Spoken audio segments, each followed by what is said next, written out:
Hello and welcome back to Launch Your First Marketing Campaign. We are in episode 3 currently, where we're going to run over marketing strategy. So let's get into it. Perfect. And so, what I mean by strategy is we're going to run through exactly how to set up everything as far as your funnel and also the kind of back end to make your strategy work for you the best. So, here's an example of what a call funnel would look like. Again, what a call funnel is you're really looking for high ticket offers you need to close over the phone. So that means you're going to be prioritizing sending them to a scheduling page right here.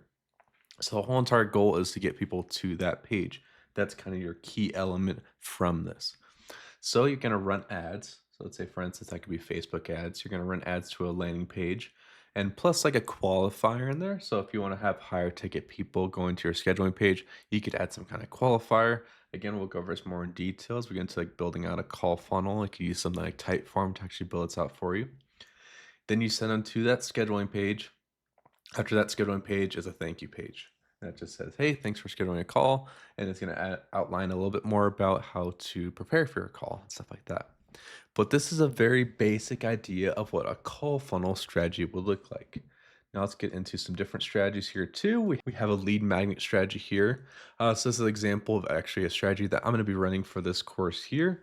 So it's wanting to build an email list. You're probably going to lose money on the front end. It's LTV focused for back end tracking, stuff like that. And I'll show you actually how to make it work very well for you in the back end too. So here's an example of what a lead magnet would look like. So you're going to run ads to a landing page plus that lead magnet. And what I mean by lead magnet also is something that says, hey, I'm going to give this to you for free in exchange for your email.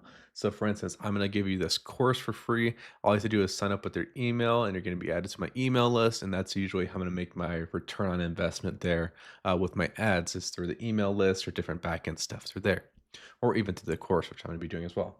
But that's an example of a lead magnet strategy. It's something that's usually for free, or can even be like a small, like $5 PDF. Also, could be exchanged for a lead magnet as well. Just exchange for your email, usually your name. It could be a purchase also.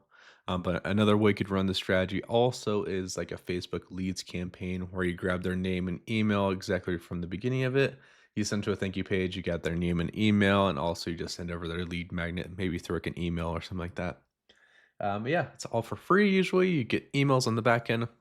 It's a good strategy if you really want to build an email list or kind of get started out that way. If you have a really big marketing campaign or email marketing campaign, it's really good for that. Let's run to a different strategy. It's gonna be more the e-commerce space. Again, it's very basic because there's not really too much you can change around here. There's actually different ways too. So it's a very basic strategy. If it's the ads, you send to a landing page about what you're gonna be selling through the e-com. Maybe it's like a bracelet, as I always go back to on this. So you'll run an ads about the bracelet. The landing page will say, hey, what's the bracelet made out of? And here's a checkout page, how much it costs. And then once you buy it, it's a thank you page. Or you could even combine a little bit of this together. You could have ads that run to a landing page with a checkout page already in it because your ads maybe just frame a little bit more about the product before they even get to there. And then you have a landing page at checkout and then some directly to a thank you page. And again, you can even condense this down even more. You could have the ads actually have more of the checkout page. That's with TikTok right now. You could actually add more of the checkout page. And also Facebook has a really good like checkout page inside there too. So that's really cool. You could just play around with that, different strategies, just to make it a little bit easier for your prospects to go through it. So what happens after they join, or what's the plan here? You're going to build a back end because this is something that 90% of businesses will forget. Again, 90% is the hypothetical. I'm not actually sure, but most businesses I've talked with don't really have any kind of back end systems. They only rely on their front end. Also, when I go into this is your front end, and this is also going to be the back end. So the back end is kind of something they don't see behind the scenes. So what happens after someone, let's say, goes through e-commerce? Let's say this is the bracelet again. Someone bought the bracelet from me. What else can I do with this person's information? Well, I could add them to an email list where they could go email one, email two, email three, et cetera. And maybe I send them text messages. I don't like sending some text messages, but you can. You could get their phone number and say, hey, just opt in to send. I could send you like deals that are happening in the space right now. And that's what all these SMS and emails will be is, hey, this is a big deal on this new offer right now. I saw you bought the bracelet. Here's a necklace that actually matches it perfect. Here's my upsell one. And you know what? I actually just got a different bracelet that came through the door. It actually looks pretty good, and I think it's actually comparable to the first one. Here's upsell 2 about the bracelet. It kinda looks exactly like the one you bought, but it's a little bit different, so maybe you wanna try that one out too. And then you start building your LTV through this back-end tracking. The whole entire goal here is just to get people back to selling more of what you can to these people, but also make sure it's aligned with your first core offer. If you have someone that bought a bracelet and you have an email sequence and an SMS sequence that's dedicated to getting people to buy insurance from you, it's not going to align at all. No one's going to click on it. There's no point there. You'll probably even get flagged because it's not related to the core offer. It has to be relating to exactly what they bought before. So here's what it could look like as well for more of like a scheduling page or a call funnel. Once they bought into it, once they scheduled their call, you can have email sequences and SMS sequences just to get them to book a call again with you. Or if you want to have an upsell, for instance, like for something that I'll probably do as well too, is I'm gonna have an email sequence and SMS, or I'm just gonna do email honestly, where I'm gonna have people schedule calls with me if they need to, just so I could get more clarity on how the course is going, how they think it can be improved, and how I can make it easier for them. Exactly like that. So what else can you do? Well, you could also add in different ad platforms to here. Say for instance, again, we bought the bracelet, or let's say for instance, they even scheduled a call here. What else can we do? Well, we could add them to a Google Ads list and to a LinkedIn ads list. We could add them to as many different ad platforms as we want.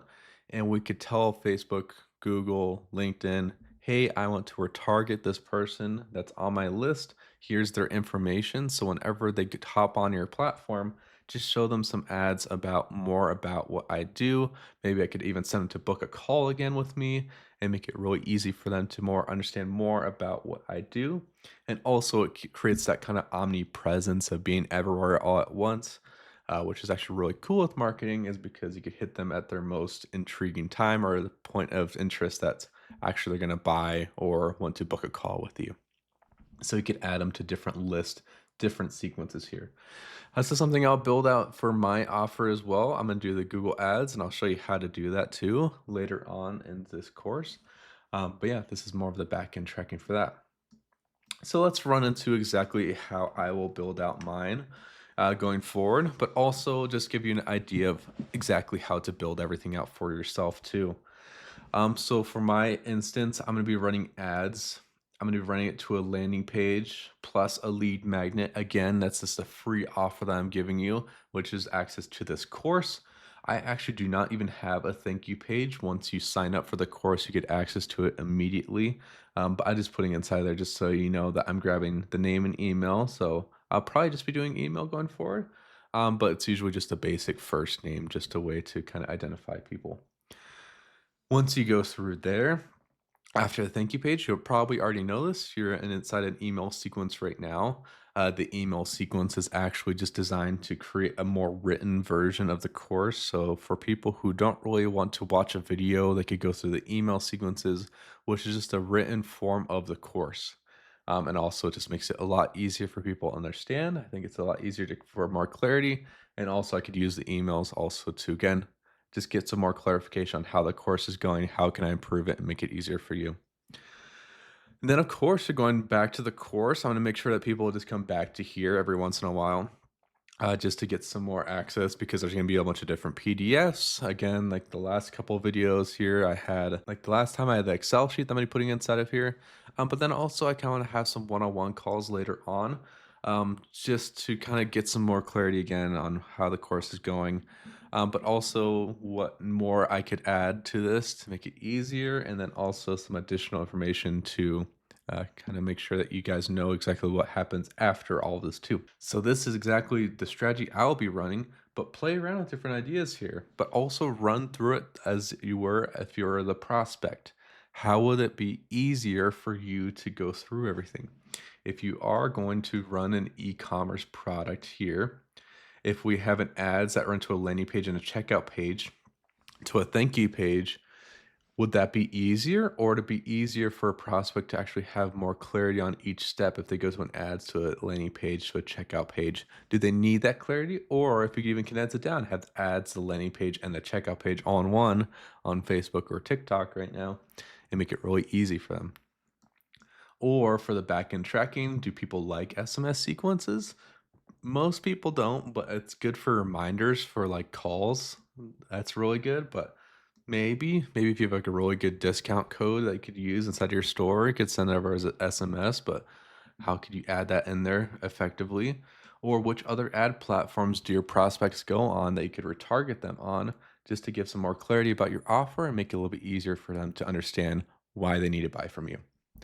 But I think that's about it. That's the strategy. Go through and just build out, play around different ideas here, and kind of see what works best for you. But this will make it again a lot easier for the build out stage. Yeah, that's it. Thank you.